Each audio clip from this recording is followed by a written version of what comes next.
What's up, y'all? My name is Ian Edwards, and welcome to the Soccer Comic Rant. We're going to talk about Liverpool versus Arsenal. Why did a ref throw an elbow at Henderson? What should be the repercussions for that? Did Arsenal drop points or gain a point? We'll also talk about Man City and Haaland and what they did to poor Southampton. We're going to talk about VAR being on Spurs' side and helping out Spurs to beat Brighton Hove. We're going to talk about United versus Everton and whatever happened this weekend. Me and Lee Hudson, stand-up comic from England, Southampton fan. We're going to get into it today and kick it. What up, fam? How you doing? I'm okay. I didn't expect anything from this weekend. I didn't get anything from this weekend. I think it was a pretty, overall though, it was quite an entertaining match week of games.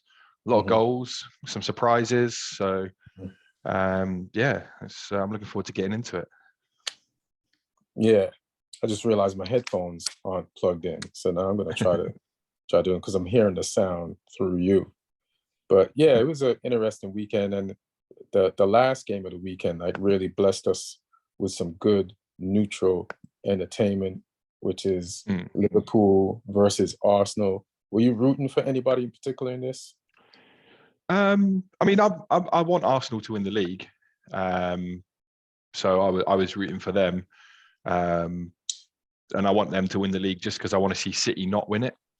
Right. I know everyone's got money now, but just the whole City thing, and I don't think they're fully playing by the financial fair play rules. They're still being investigated for that shit as well. What would make you say that?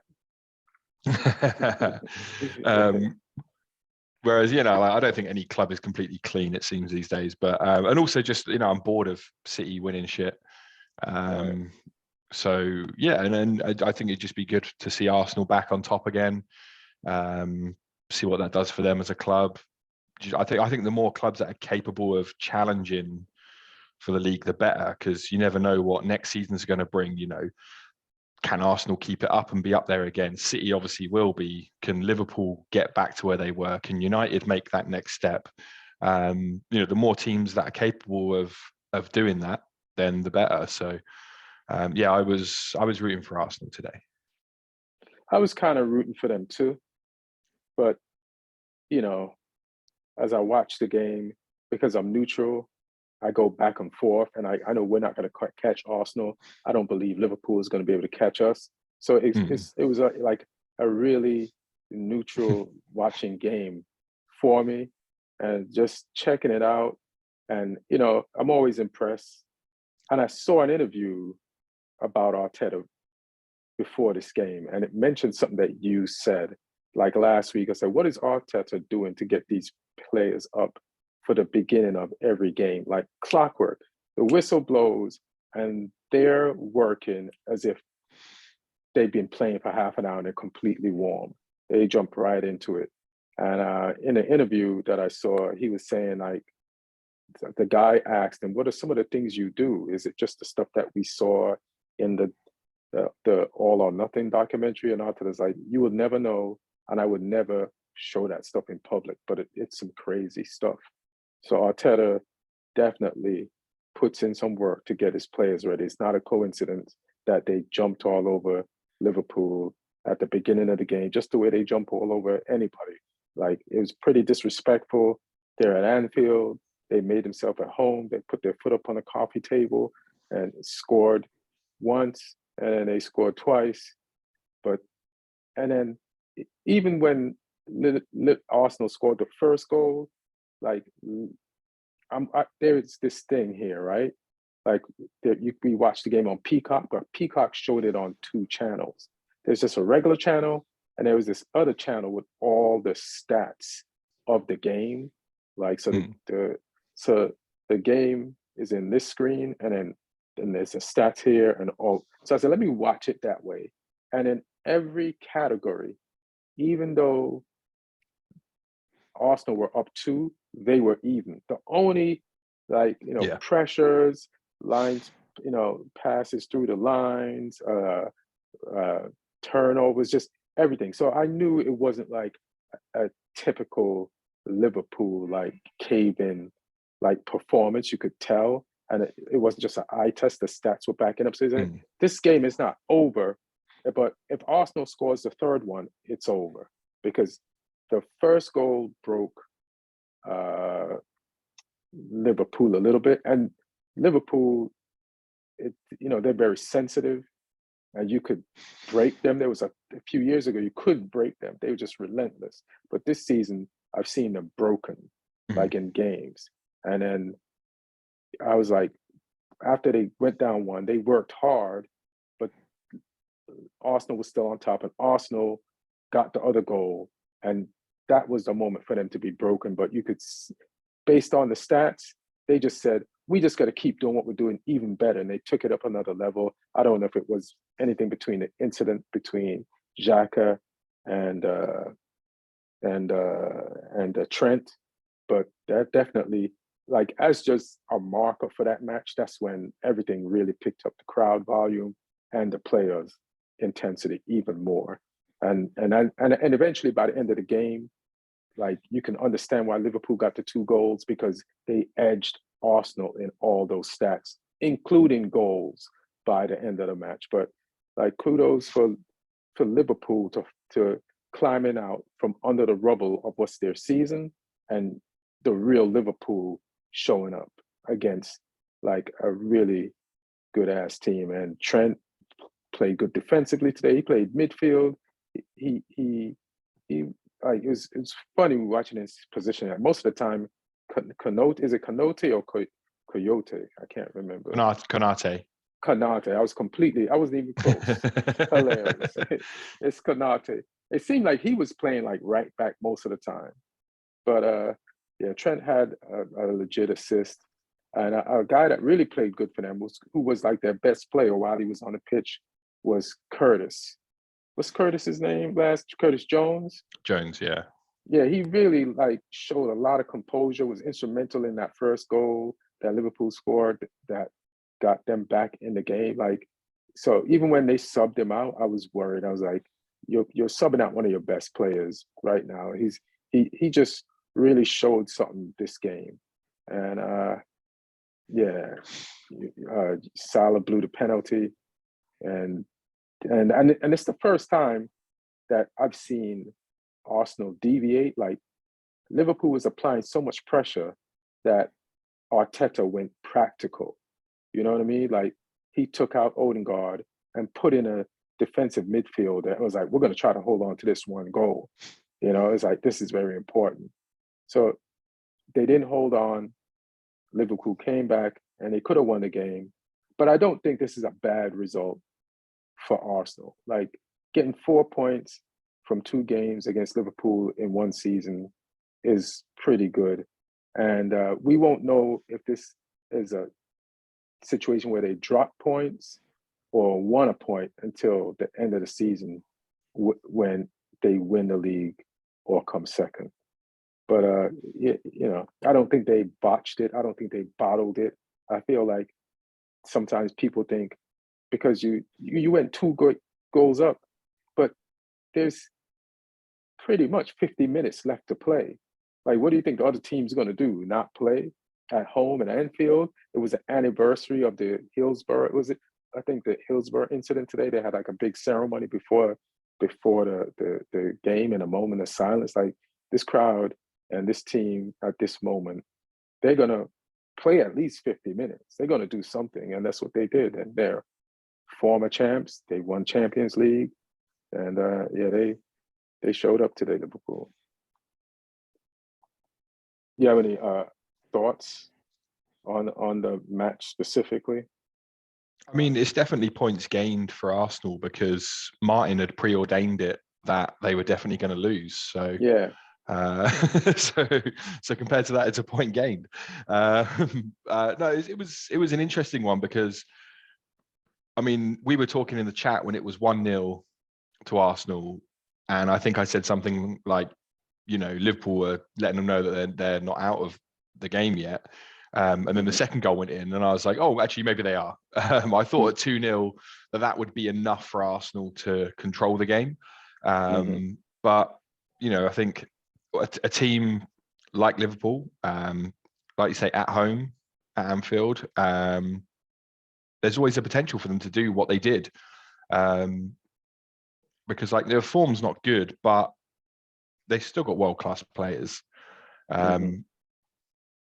And when they want to, they can, you know, they can do what they did. And, you know, Arsenal were hanging on by the end. And I think Arteta could sense that with, like I say, the substitutions that he was making. He could sense that the momentum was with them, and they were going to try and stop that. But it's hard to stop when those players are doing what they're doing. You know, there's Champions League winners in that team. There's you know, there's really good players. So, you know, and Ramsdale had to bail them out with a couple of really big saves, like the one off the deflection where he just got a hand to put it wide, and then when Konate kind of tried to scramble that one in at the back post towards the end. I mean, he didn't get the cleanest contact on it, but it was still a big save from Ramsdale. So, yeah, it was interesting that, you know, Liverpool have got this in them, but they just can't seem to find it for 90 minutes consistently.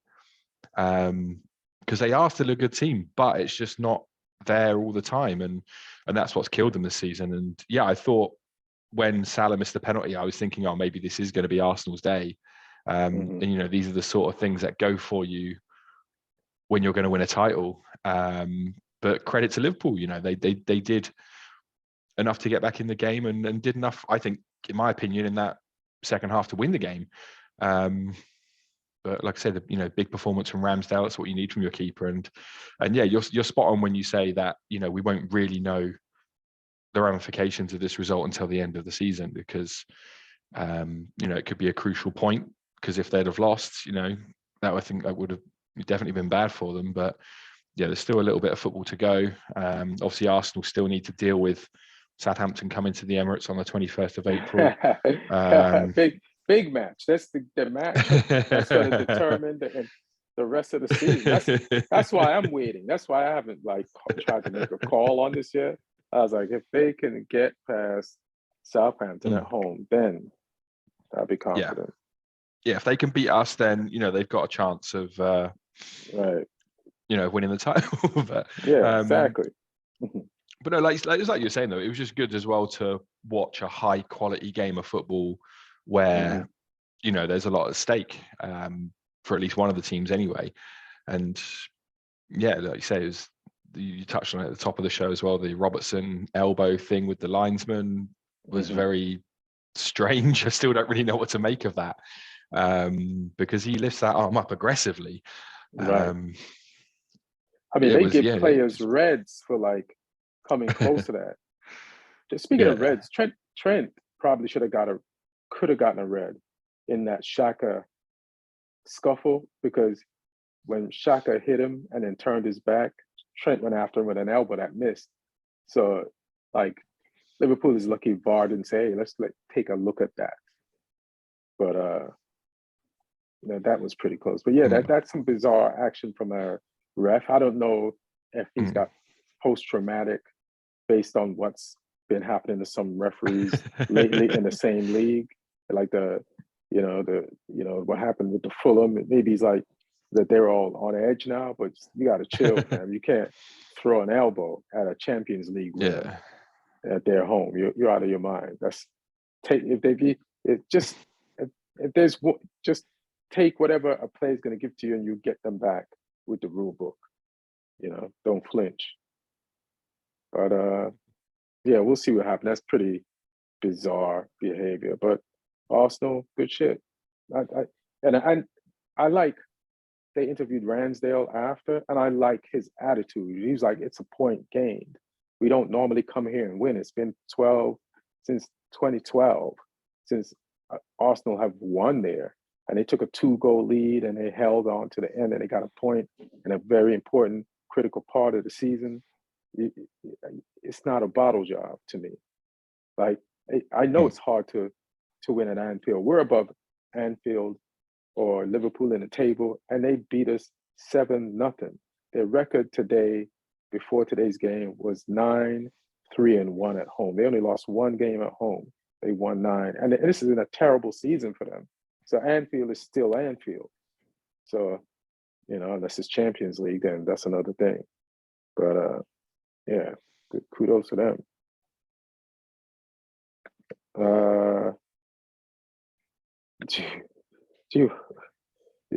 Neil's not here, so but that doesn't mean we ain't gonna talk about Chelsea and Frank Lampard, his first day coaching Chelsea for the second time, and they played Wolves. And you would think, all right, Crystal Palace fired Vieira and gave Roy Hodgson like an easy run of games to like get some points. And this is your first game. Like, yeah, Chelsea ain't doing good, but Wolves ain't doing good either. So Chelsea, with all the money you spent and all the new experiences that Frank Lampard have, he should be able to figure out a way how to beat this team. But he didn't, and they lost 1-0. Like, what do you think the ramifications are this? Because Frank was hired to galvanize the fan base, but nothing galvanizes a fan base more than 3 points, and nothing ungalvanizes a fan base more than the loss of 3 points. And Frank did the latter. So what are the Chelsea fans in England like about this loss? It's been interesting because most of them were super enthused about Frank coming back. They thought it would breathe some new life into this team, and then all of them went straight back to pessimism as soon as this game finished. They were like, "Oh, same shit, different day." There's no new manager bounce because he ain't a new manager. Although I suppose Palace got it with Hodgson, and he's not a new manager for them either. But right. I think it just goes to show that the problems at Chelsea were bigger than Potter. Just because Potter goes and you get Lampard in, and it doesn't mean that they're suddenly going to start scoring a bunch of goals. It's still Havertz on the end of those chances. It's still, Sterling on the end of those chances. It's still João Felix on the end of those chances. The same guys that have been missing chances for them in the other games. And there are some little changes, and also he hasn't had even a full week to work with these guys. So, I don't want to put too much on Lampard, as fun as it is to mock the guy. Because I don't particularly like him. It's harsh to put that on him. He did try some things. He brought Aubameyang back in. He came off the bench and played some minutes. How much time did Aubameyang play? Let me have a look. I'm not sure in total. Time to get in there. He definitely came on because he was part of like a penalty shout towards the end.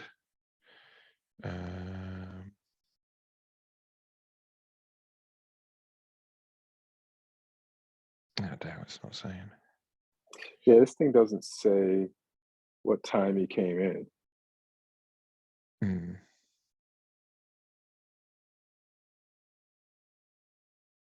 Just says he was in. Yeah, I don't know what minute he came in, but yeah, he played, which is more than he's done recently. Under Potter. So, Lampard did try something. But yeah, I mean, like I say, the problems go deeper than just what Potter was doing. And that's something Chelsea need to sort out regardless of who's manager next season, because I think you could give this squad to another manager next season and they potentially wouldn't be able to get, I mean, they'd probably be able to get slightly more out of it than Potter with the whole pre-season and everything under their belt, but they need to sign a proper striker. There's certain positions on that team that they need to improve as well. Because in this game, they had one shot on target for the whole 90 minutes at Wolves, which, that's not good enough. And, Wolves, credit to them, they created more than Chelsea, and the one goal they did score was a hell of a goal as well. That goal was a That was a fucking worldie. rocket. Yeah. It's like when you're not having any luck, and a team that's not having any luck either scores a worldie on you. You're like, what did I do to you, God? Like, why of all goals did they score that one? That's unstoppable by any goalkeeper in the world. And yeah, they put that in there on him. One thing I was going to say about Wolves is like, we only look at top teams. Like Liverpool, we know that Liverpool is at the end of a cycle, right? But Wolves is also at the end of a cycle because, like, Liverpool was a top team that got to the end of their cycle, and now they're a mid-table team. And Wolves, at their peak, was a mid-table team that could also get into the top of the table and make a run at Europa League spots, so that when they get to the end of their cycle, they become, because they're not falling from as high of a perch as Liverpool. So when Liverpool's rope runs out, it lands them in the middle.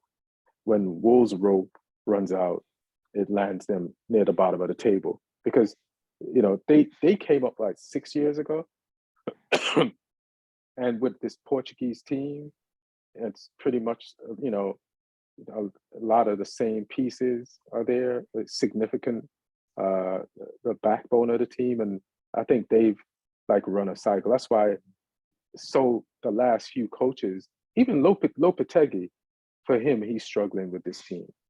So I feel like mid-table teams can, like Burnley cycle, like last year, and then they got evicted from the Premier League, even though now they qualified and they're back already under a new coach, Vincent Kompany.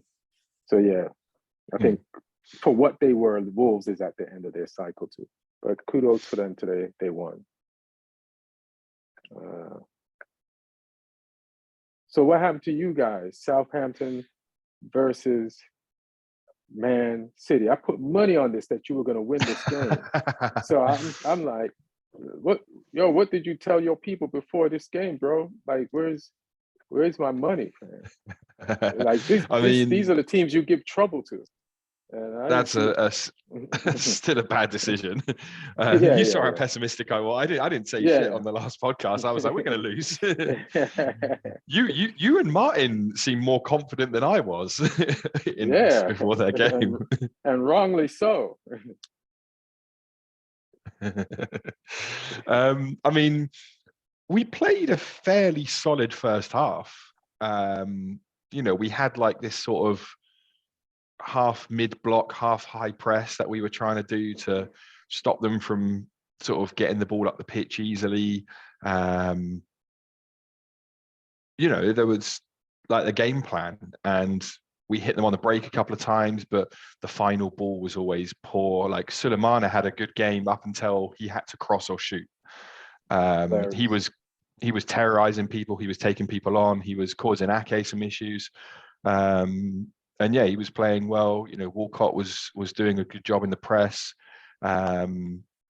Alcaraz was lively, but yeah, we lacked quality when we did get the ball up there, which is the story of our season. And then just towards the end of the half, we got sloppy. And Haaland's goal came in like the 46th minute, which just, as soon as City go in front, you're fucked, really.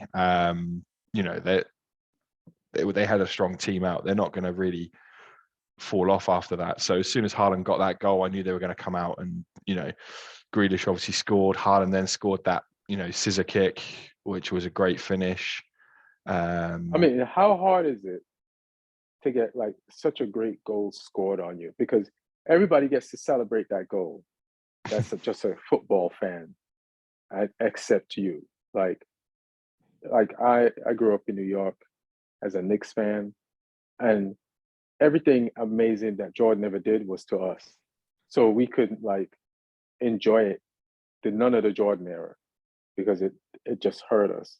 So how did that, like, seeing that, like, such an amazing goal? Talk about the unstoppable goal by the Wolves player. Like, how do you feel about that? when that goes in. I mean, I can appreciate a good goal. You know, as soon when I was watching it, I was like, "Fuck, that's you know, that's greatness." God It bless you. was, yeah. I mean, and also like by that point, I knew the game was gone. You know, it's put them 3-0 up. We're not, you know, getting anything out of this. So, yeah. I mean, it was nice to see us score a goal.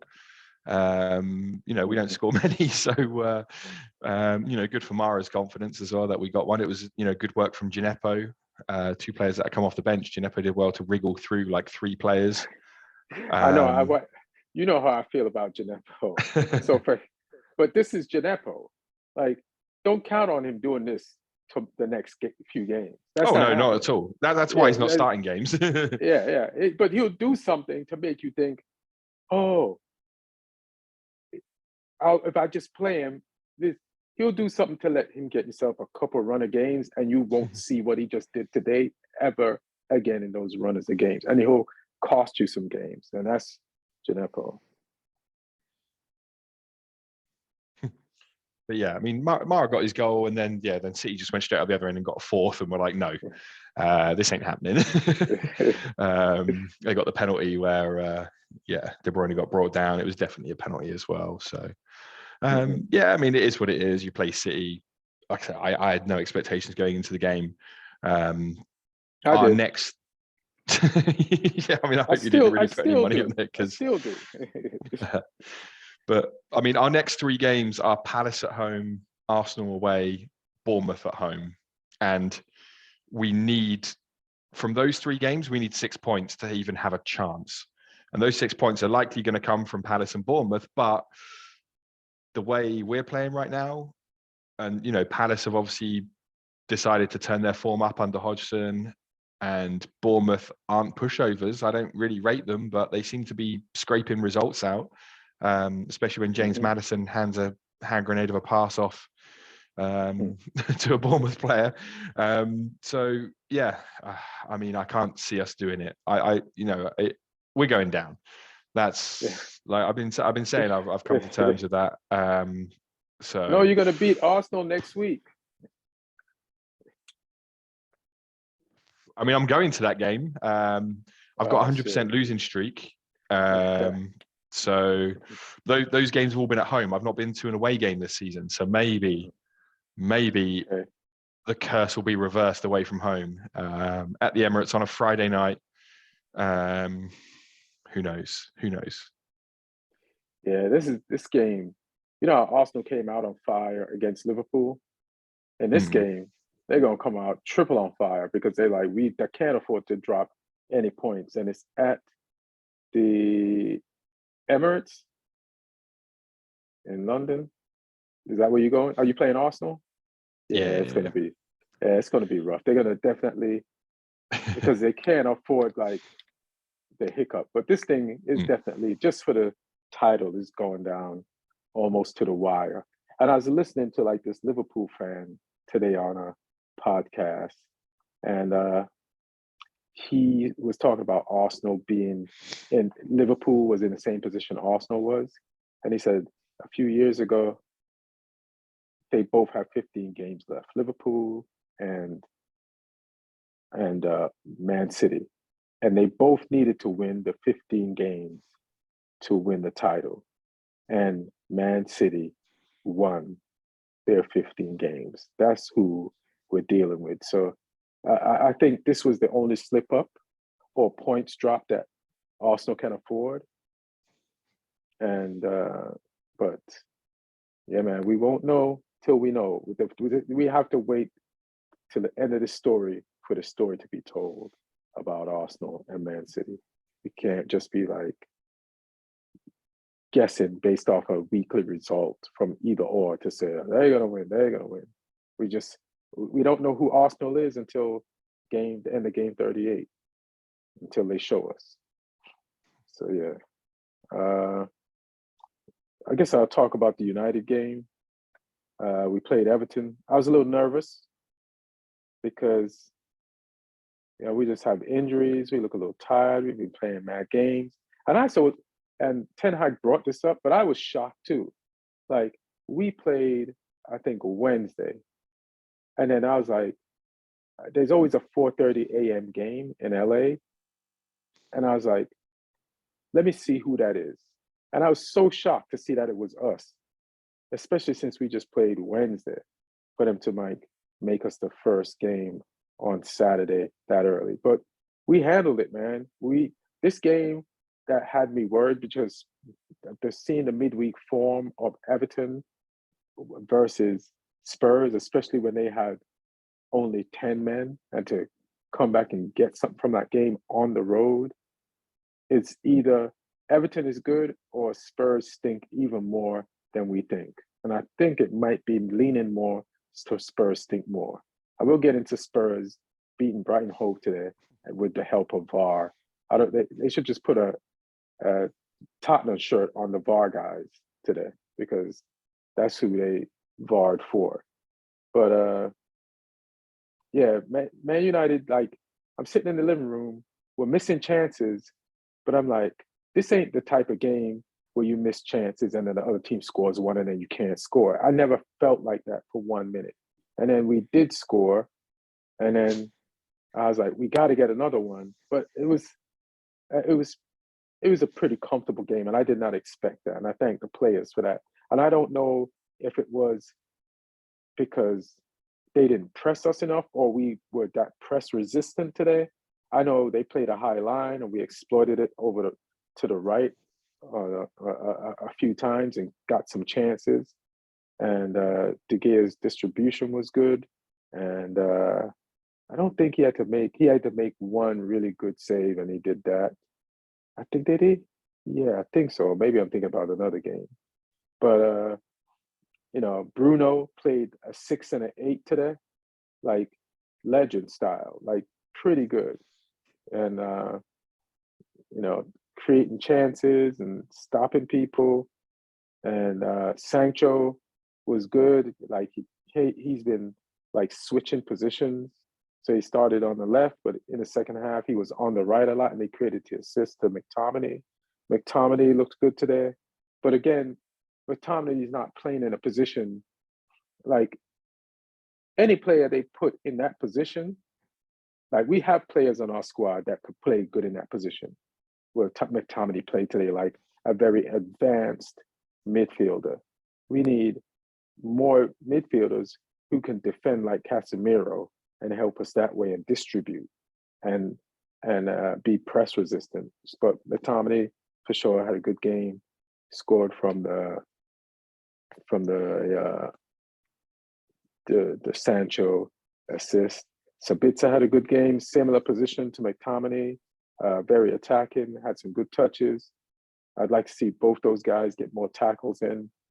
But we kind of dominated the midfield, regardless of the fact that I didn't see a lot of tackles and stuff from them. It was just like, it was weird, but a good weird to watch this game and to see how dominant we were against a team that's been resurgent in its last few games. And yeah, and another thing is Everton don't really got no scoring threat. I think they had like one really chance on goal, and the guy scuffed it wide. The Sims chance, I thought that was a goal for sure, because everything just opened up in front of him. And I was like, if he hits this, is in. And then that was just like, I don't know, just the most anticlimactic finish ever. Like, it was like he just panicked. Like, you can tell he's an inexperienced dude, because, like, you know, a lot of players, especially experienced players, will put that in, or at the very least they'll make the keeper make a big save. And he didn't even do that. Like, that was it was an embarrassing finish. That one just didn't get a hold of the connection at all. Yeah, it was definitely a premature ejaculation of a shot. Yeah, it was definitely that. Rashford had a one-on-one. He got behind the defenders, and he had the whole left side of the goal open. And he normally scores these ones-on-ones, but he kicked it straight to me at the not Ramsdale. I'm thinking of Arsenal now because we're just talking about Pickford.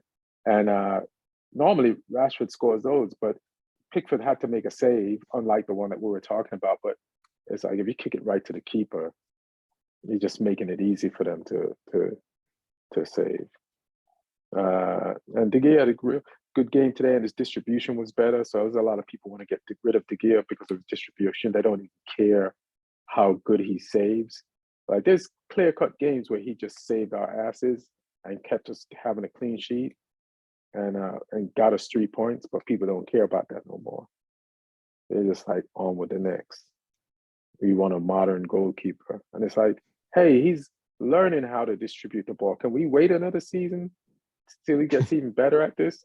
Like, these are the same people they want to throw away Wan-Bissaka. I said, but he's going to have a new coach this season who's going to show him a new way to play. Why have you given up on the fact that the coach before didn't want him to go forward like that? So maybe he can. Like, but yeah, good game by us. And I'll accept the 3 points on behalf of my team. Thanks to for it not being that much of a heart attack. I appreciate that. You know? Have they given any news on Rashford's injury? Yeah, that was the only thing. Like we get people back and then we lose a big person. Like Casemiro is going to be back because his suspension's over. Eriksen played a few minutes. Martial played, and he's been playing the last 2 games and he scored. And then we're like, okay, we're ready for this end of the season that's coming up. We're in the Europa League. We can try to win the FA Cup and try to finish top 4. And then Rashford gets injured. He pulled up.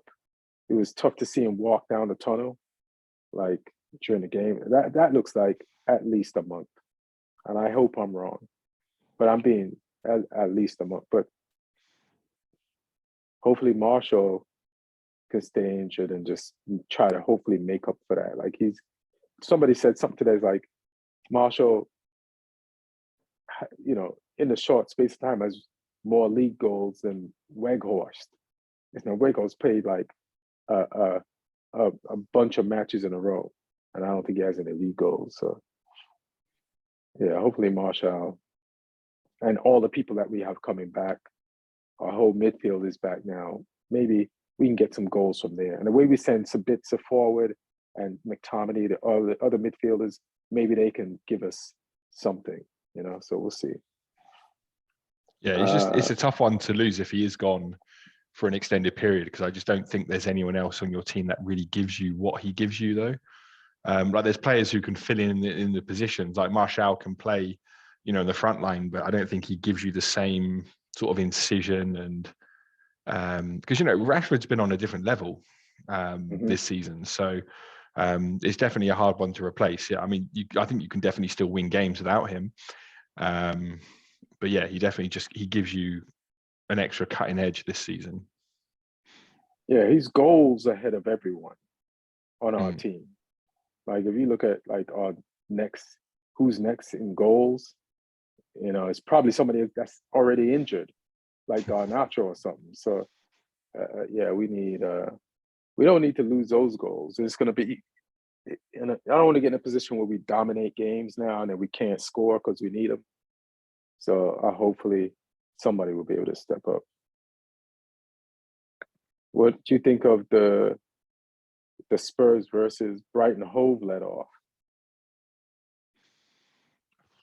I mean, typical lucky Spurs. I think Brighton deserved something from that game. They played well.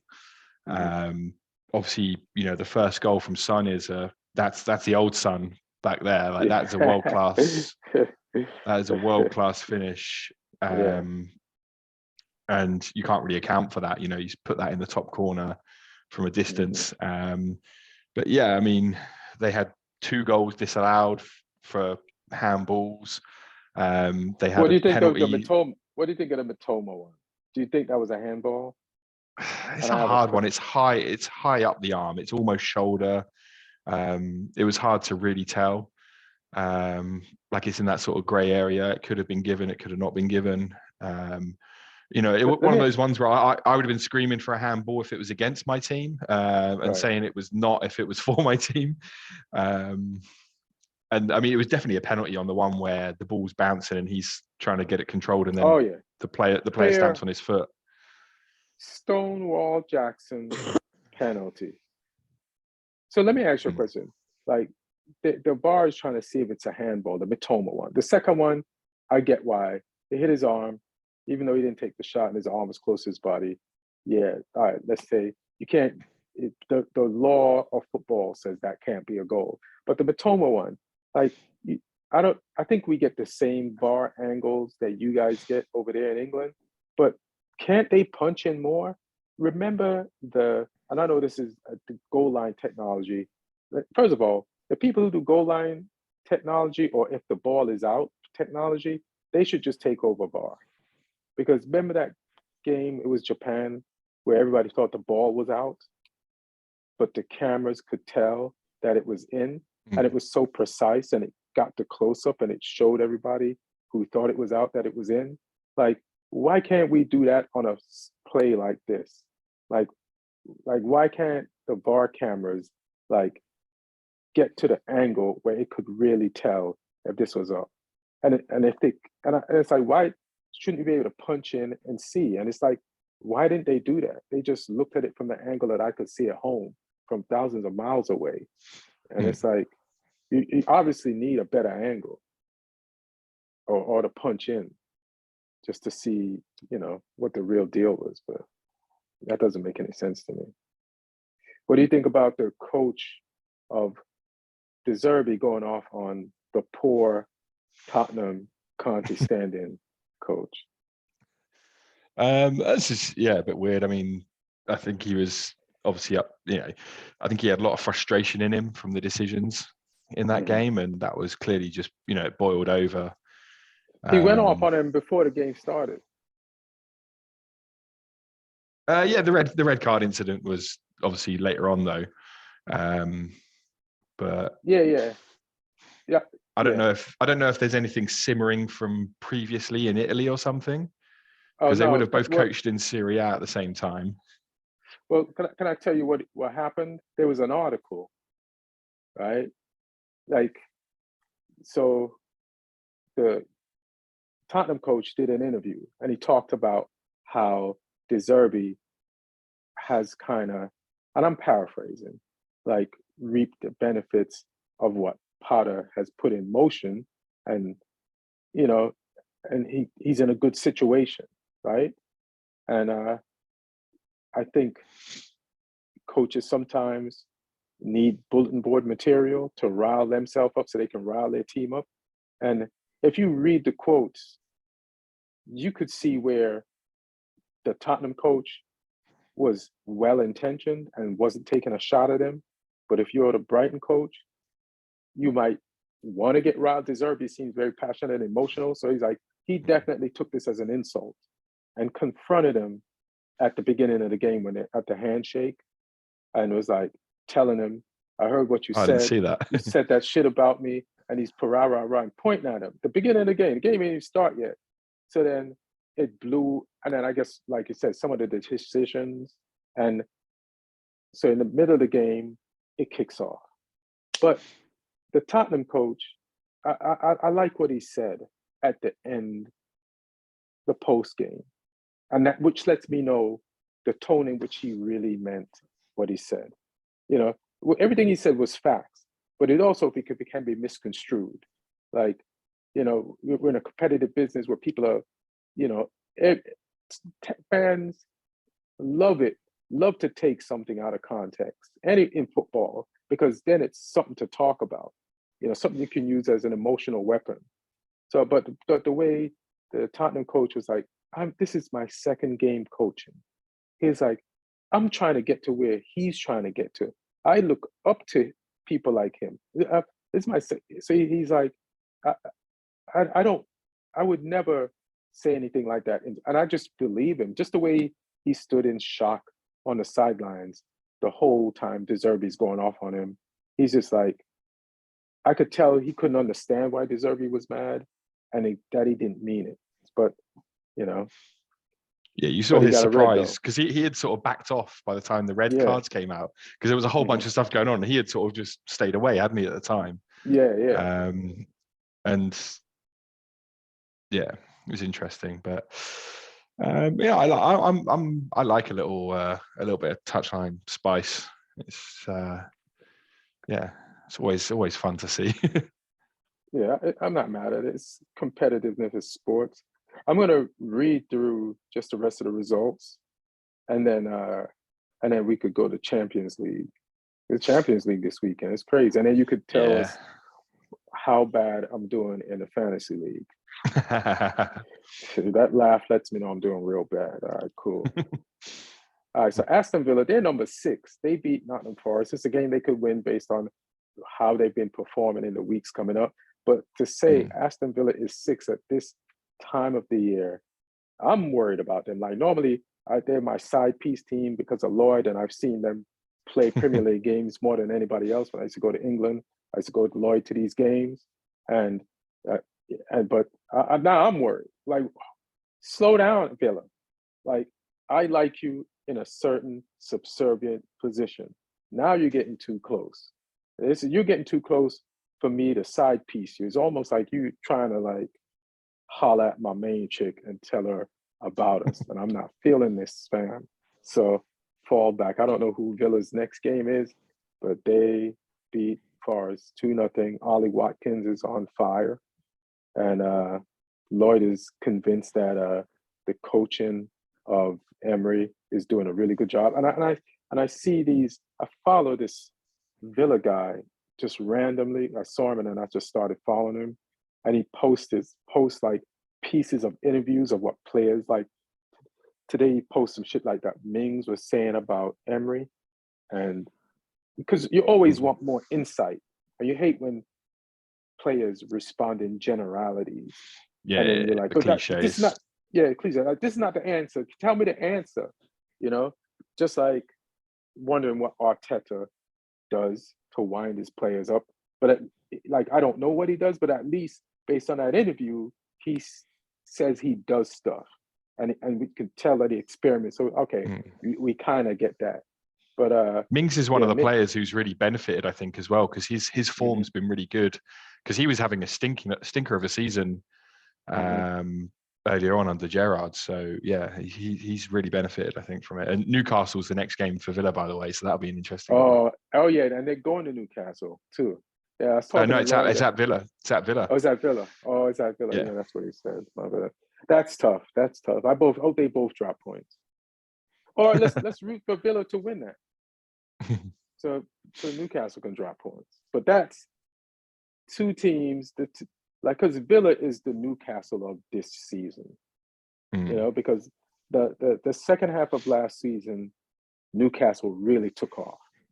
And I feel like Villa is on that trajectory with their new coach. So they've snuck up. They've snuck up old there as well. They did it Newcastle versus stealthy. new Newcastle. Aston Villa, yeah. No, I was surprised when I saw them in 6th. I was like, oh shit, they've like just because they were sort of down near 10th, 9th, 10th. They were in a relegation battle. That's why they fired Gerrard. And now they're 6th. Yeah. Like they've got talented players there, and it just shows what happens when you get the manager hire right. And really, Emery he's kind of gone to a job that's, I don't want to say beneath him because that sounds a little bit disrespectful, but it kind of is in terms of the clubs he's managed before. It's disrespectful. Well, no, but if you look at what he's managed before, like he was at Sevilla in Europe every year, winning trophies. He was at Villarreal. He was at Arsenal. And, Villa's not quite of the same caliber as those guys. First of all, you don't understand the similarities. First of all, Sevilla, Villarreal, Aston Villa. That's number one. The Villa is in there. The Villa is in there. And I feel like Aston Villa, like he made those teams like what they were when he was with them. And like, I feel like this is perfect for him. Like there's not enough pressure from the Villa fans and he could just do his thing. You know what I mean? Like I feel like there's no pressure of him at Sevilla and Villarreal because he can take them further than the fans expect. And it's the same situation with Aston Villa. He could take this team further than the fans expect. So it's almost like a free ride with a really good coach who was disrespected at Arsenal and he was disrespected at PSG because the standards are so high at those two places. Even when you're doing a good job, it's not enough. But when you do a great job or a good job with these teams like Sevilla, Aston Villa, you're like praised. And he's ambitious already, so he doesn't need to kick up the ass from anybody. So, and he's a good coach, and he's put in his time. So, boom, perfect.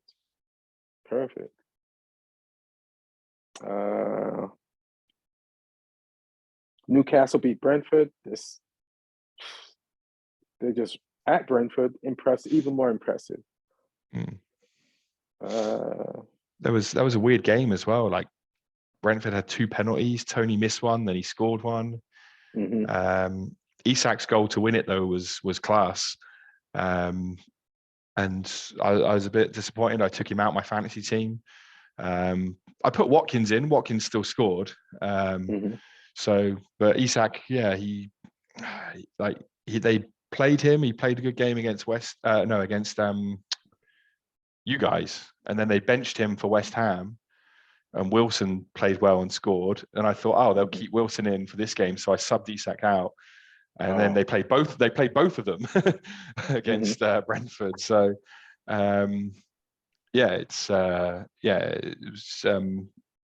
it was a good game to watch. Like I said, the two teams that are both in reasonable form, and I mean another win for Newcastle. Joe Linton did well again. I mean they went down to an own goal, but he made it happen. The guy's reborn. It's one of the best midfielders in the world. He is right now. It's undeniable. Powerhouse. Like the low center of gravity of a little dribbler, but the size of like a fucking monster forward that you can. He's a force. Like what his size, football coordination is ridiculous for his size. Yeah, when he's running, he's like a rugby player, just like knocking people off. It's he almost got like a Yaya Toure vibe when he's like dribbling like that and like the close control. Leicester, you fired your coach and you lost again and you got beat by a bottom dweller. And now they're not bottom dwellers anymore. Got beat by Bournemouth. And Bournemouth is like putting up a fight down there at the bottom. Let me see where they are in the standings. They're 15th now. So, and Leicester is, in the relegation battles. You should have kept your coach, but you didn't. They're only 2 points above us, and that means you're doing badly if you're there. Their trajectory is crash plane. Jesse Marsch is the man coming in though as well at Leicester. Apparently, I wouldn't take that job if I was Jesse Marsch, unless they say if we go down, you can still coach us. You know what I mean? Yeah, they're offering him an extended contract that goes beyond this season, regardless. Which is one of the reasons why he didn't sign with us, because we only wanted to commit to the rest of this season and see what happens. That was why it broke down. Whereas I think Leicester, apparently, from what I've heard, have offered him at least a 2-year deal, and they're committing to it. So I think that sounds like it's going to be announced pretty soon. All right. It's funny. You find money to fire your coach and pay him off, and hire a new coach and pay him. Like you should have just bought some players for the old coach, and you'd have players as an asset. It's just ridiculous. You're going to spend the money if you don't spend the money. So just spend the money. And then Leeds, Crystal Palace. Yes, Roy Hudson, 2 games, 2 wins, beat Leeds 5-1, blew them off the park in the second half. But you know what, Crystal Palace? Patrick Vieira could have won these 2 games too. I am not going to let anybody forget at any week that this is the easy part of the schedule that you hired Roy Hodgson to conclude. And Leeds have not been that great. They're always good in the first half, and they kind of lose their intensity in the second half. They've dropped so many leads in the second half of games, and that's where Crystal Palace got him. Shout out to Eze for balling his ass off, and everybody else from Crystal Palace. But if you think that this hiring of Roy Hodgson was some genius, just look at the schedule that Jesse Marsch had to face. Not Jesse Marsch, Vieira had to face before they fired him, and look at the schedule of what's left. It's one of the easiest schedules in the goddamn league, even though Leeds should have put up a better fight at home. 5-1. Like this game the first half did not look like 5-1 Crystal Palace. Leeds was all over them, and it all fell apart. Some good transitional play by Crystal Palace, some good passes in the final third at key moments, and then Leeds going behind more and more, opening up more, but the Crystal Palace is looking better, but this is the easy part of the schedule. I don't know if you have anything to say about that. Besides that, you agree with me. No, I mean, like I say, Hodgson's made changes. He's not, because Vieira was playing Elise as a centre forward. He's playing him back on the wing, which is where he belongs. He's brought Eze back in as the 10. He's dropped Nathaniel Klein. He's playing Joel Ward at right back, who's a bit more steady. He's made changes. He's playing Edouard up front, and it's working. They didn't even have Zaha for this game either. So yeah, I mean, but like you say, Trader Lee, this is trader talk, bro. This is in support of Roy Hodgson and the firing of Premier League legend Patrick Vieira talk, man. I'm supporting the elderly. You got to take care of them. He doesn't know what day it is, but he knows how to put a football team out. I mean, yeah, like you say, the game was a weird one because, Leeds went in front. They had other chances. They fell apart on set pieces towards the end of the half when Gray got that goal. And then, like you say, Leeds sort of only really know one mode, which is to try and attack.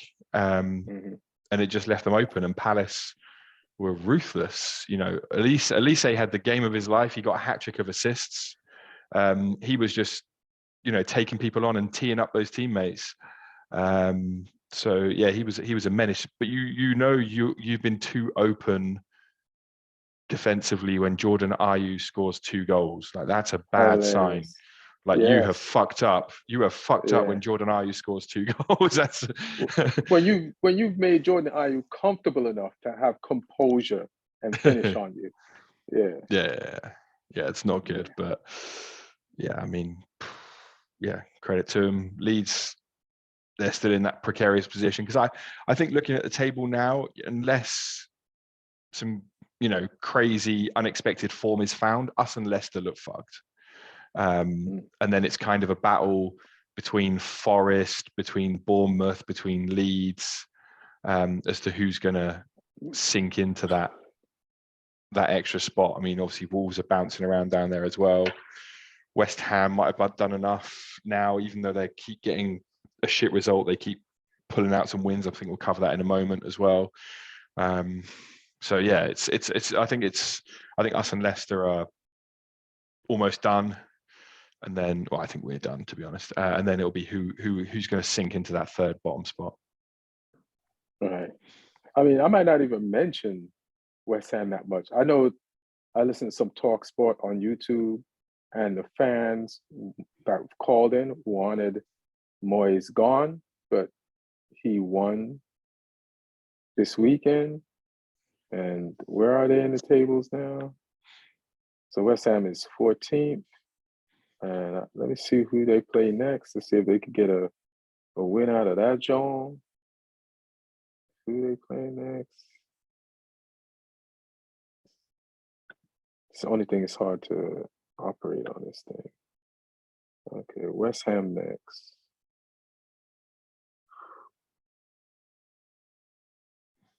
Am I in the right section? Yeah, I'm in the right section. So West Ham next is, wait a minute.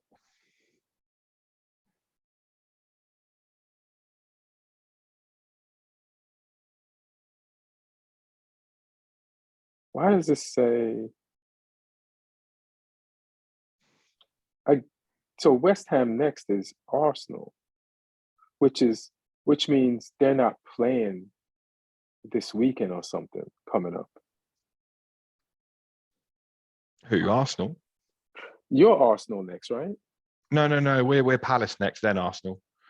We've got Palace at home, okay. Then Arsenal away. So next week,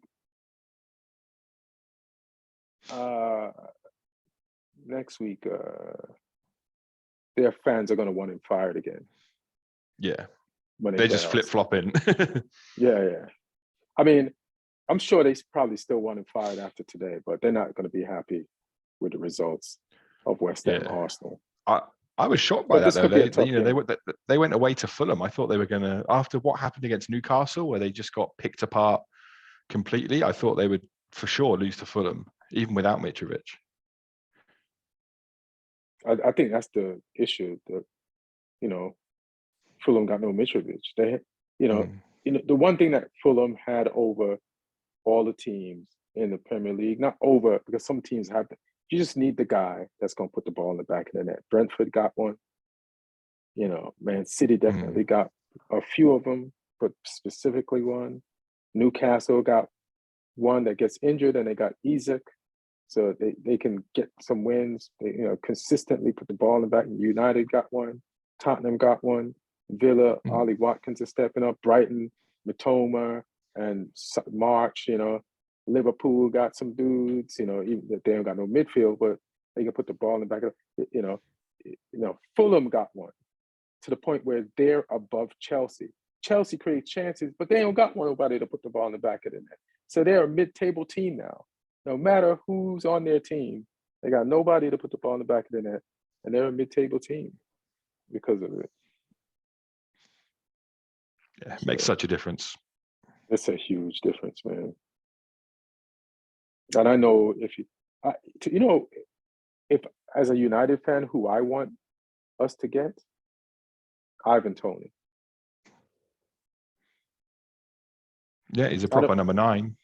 Yeah, we don't need, and he can press. We don't need Kane. We just need to put somebody like Ivan Toney in a position to score more goals. And that's who we really need. I think he would be great for us. I don't want to try Osimhen. He might be good in this league, but I'm not sure. That's a huge flop. But Ivan Toney, give him more chances, he'll double.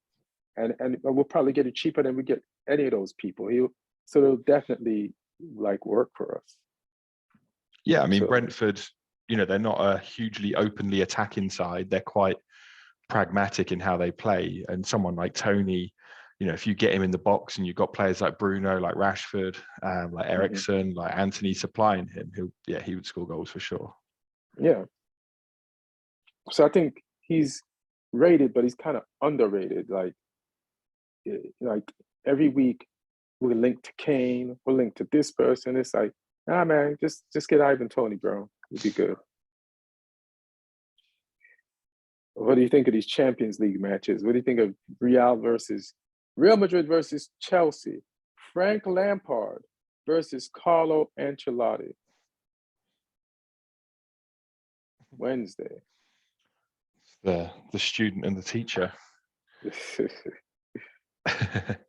I mean, Chelsea are capable of pulling a result out, but Real Madrid, obviously, regardless of their league form, because they had a bit of a sketchy game this weekend. I know they obviously beat Barca midweek. We spoke about that on the last episode. A little bit more all over the place this weekend. But, Real Madrid are a different team when they hear that Champions League music before the game. It just does something to them. you know, Modric hears that music and all of a sudden his DNA goes back by 15 years. So yeah, I wouldn't read much into them losing to Villarreal. I think, you know, I would expect them over 2 legs to have enough about them to beat Chelsea, and the fact that Chelsea can't score for shit and Real Madrid have Vinny Jr. and Benzema, who are just, you know, on their day, 2 of the most clinical players in the world, you know, and make things happen. Yeah, I mean, I'm backing Real Madrid for this one. But you know, you never know with Chelsea. They are capable of pulling a performance out. Lampard has a bit more time on the training ground. Who knows? Maybe he might work some magic. But yeah, I mean, gun to the head, you got to go Real Madrid. Yeah, you got to go Real Madrid. It's at the Bernabeu. It's like, and Frank couldn't beat Wolves, like up the street. So how is he going to go to another country and beat Ancelotti? So yeah, I definitely take the money that I lost on you guys today, Southampton beating Man City, and put it on Real Madrid to beat them. Who else is Bayern versus? Trying to find my list. I got put up another tab. And City, and it's Tuchel versus Pep, and you know, every year Pep tries to get to the finals, and this time Bayern is in the way, and an old nemesis. And Pep used to coach Bayern. He couldn't get to the finals or win the finals with Bayern. Tuchel beat him in the finals. Was it last year or this year? Was it year before? Year before. Before that, yeah, with Chelsea. So it's like they got Haaland now. And it's at City, this game, right? First game at City. I'm not saying who's going to win it, but City got to win it if they want to get past this stage. What are your thoughts on this? I mean, yeah, I mean, the Bayern haven't been having the most consistent season in the league. They're still, you know, they're still up there, obviously, but that's why Nagelsmann got fired. But in the Champions League, they've been very consistent. You know, they'd won all their games. It's almost like the same as Real Madrid. Like I say, when those group of guys hear that Champions League music, you know, Thomas Muller becomes a different player. Neuer becomes a different player. You know, they've got guys in there that are experienced and can you know, turn up in those games, and they've got the experience to ride out the big moments in those games and be effective. So yeah, I mean, City have got to be favourites just because I think their squad is stronger. The players they can put out stronger. Haaland's a game changer. Bayern haven't got anyone like that. Mane hasn't quite set the world on fire since he's been there, but you can't count Bayern out just because of you know, they do have quality and they do have experience. So yeah, I make City favourites, but that's the beauty of the Champions League. It's so hard to predict who will actually win it because there's so many, you know, big teams and big players in those teams who can turn up in the big moments. So I don't think this game or the Real Madrid Chelsea game will be done after one game. I think it will both be going into the second leg with something to play for in the balance. Yeah, this is a tough one, man.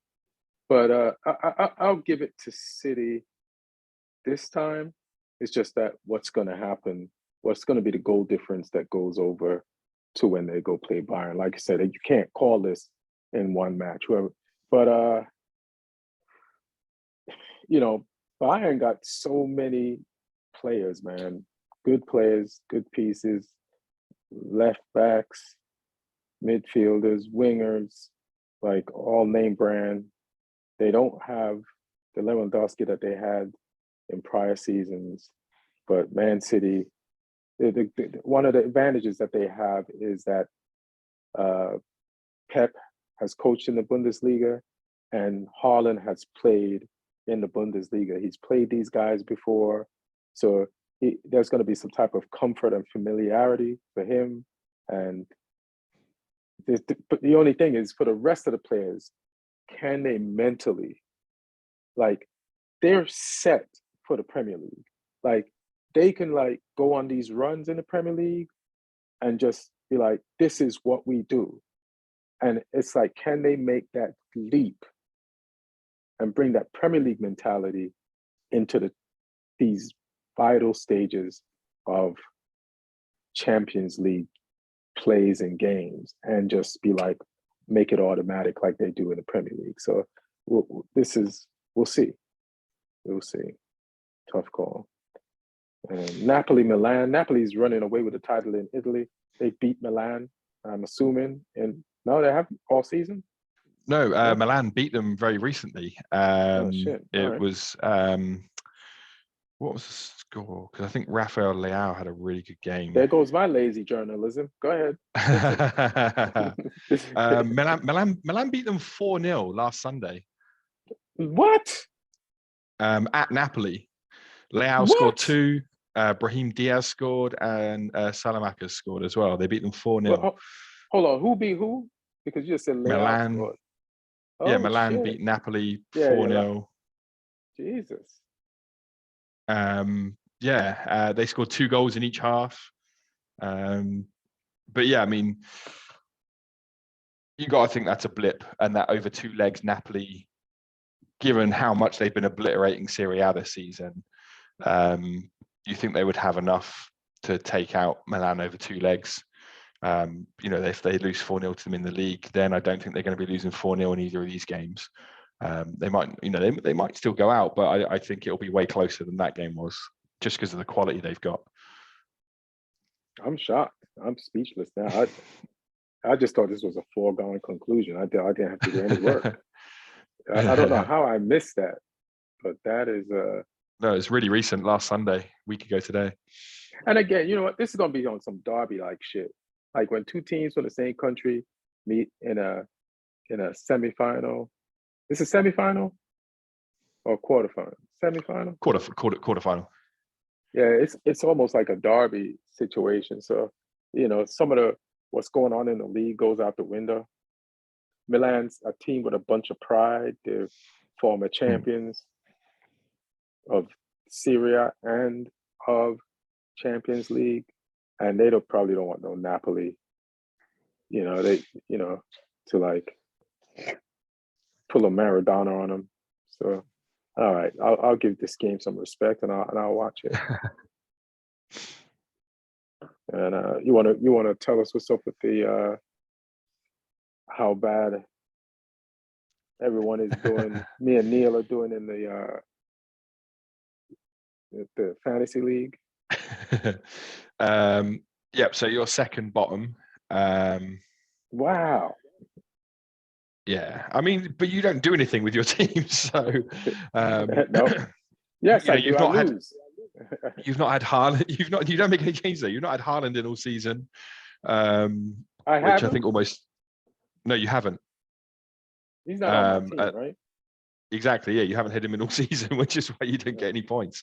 But he's not on my team, though. No, that's what I mean. That's why you don't get any points, because you don't have Haaland. You don't have Haaland, and you don't have any Arsenal like midfielders or attackers. You don't have no Saka or Martinelli or anyone. I meant to fix your team for you when I came out there, but we never got around to it. Ah, shit! Yeah, you could have did that, because the thing won't work for me. Yeah, you can blame me for that. But yeah, you're 33rd out of 34. Neil is 29th. I'm 9th, and Martin is 6th. Martin is slipping. Martin is dropping every week. Martin is only 15 points ahead of me now, which is a small gap. And I got... he's what ahead of you? He's 15 points ahead of me.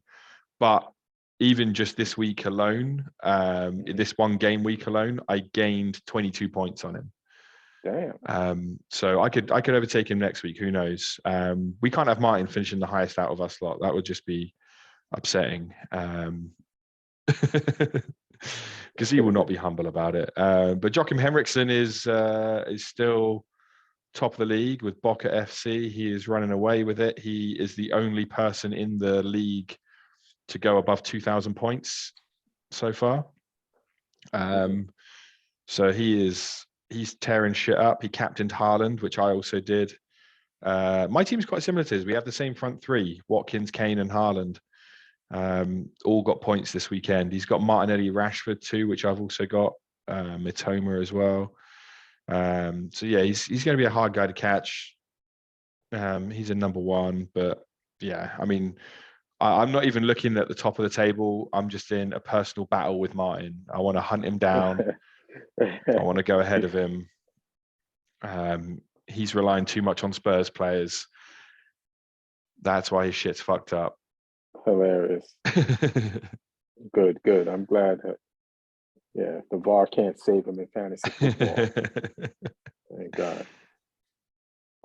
Well, all right. I guess we did it. We ran through it. We got these games. Like and subscribe. Follow us on Instagram. Leave comments. If you're listening on the studio, Spotify, iTunes, or wherever you listen, we appreciate you. And check my link in my bio for upcoming shows at Ian Edwards Comic on Instagram. And we got to figure out this Costa Rica thing. I leave Wednesday night to go there. It's for a wedding, you say? Yeah, for a wedding, but I'm gonna be there the whole week. Yeah. So what I'm gonna do is I'm gonna go to my clock and add the world clocks and type in Costa Rica and see what time it is there. So when I'm there, I know what time it is here and figure this thing out. Yeah, there you go. Boom. Just did it. Right now it's 7:04 in Costa Rica. So it's only like 1 hour ahead. All right. That should be easy to manage. We'll figure it out. I don't know what time I land on Thursday, but I'll let you guys know what's up. Got anything stuff to plug? No, just Lee Hudson Comedy on Instagram. Post up on my shows on there. I'm all around the UK over the next few months. A lot of stuff in London mainly, but a few bits and bobs elsewhere. But yeah, I put all my stuff up on there. So yeah, if you're a UK listener, come check me out. And have fun at the Arsenal game when you do go 2 weeks from now. That's going to be dope. Who you got this weekend coming up then again? Say that again. Palace at home. At your home or theirs? At ours. You got that. Y'all got that.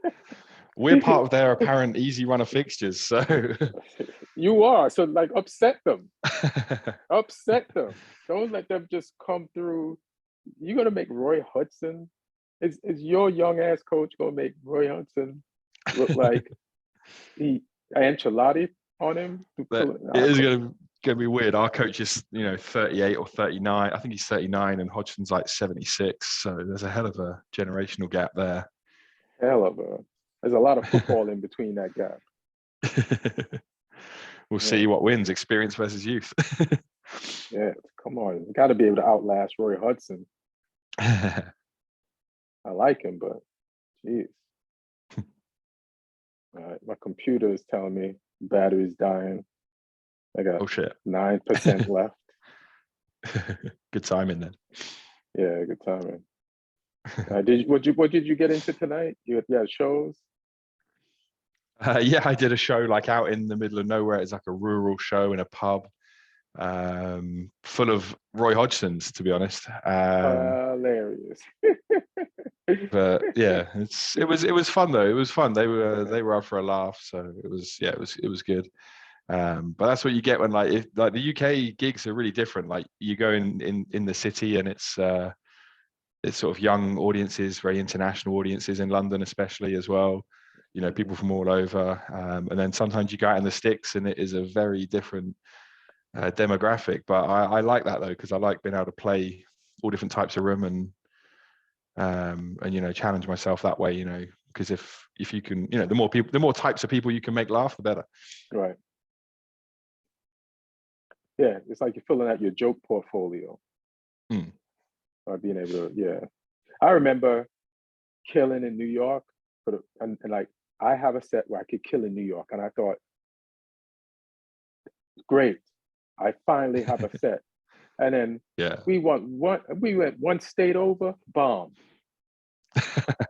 Cross the state line, and then like, oh shit, this shit only works in New York. Now I like it feels defeating, but then you're like, I'm a comic, I gotta figure this out. And you have to like because you know how long it is to get like 10 minutes that kills? Well, you're not so you feel like a comic actually, and then you go on the road, and then like that's what I guess that's similar to like how Burnley is doing now in the championship, and then they go play Man City in the FA Cup, and the Man City's like, no, you ain't ready for this. You can't cross state lines with that bullshit. And then you're like, all right, we got to go back and figure it out so that we can become universal and work everywhere. So yeah. All right. Well, thanks, brother. Thanks for joining. And I'll see you Thursday, hopefully. All right, bet. Let me turn this off. Boom.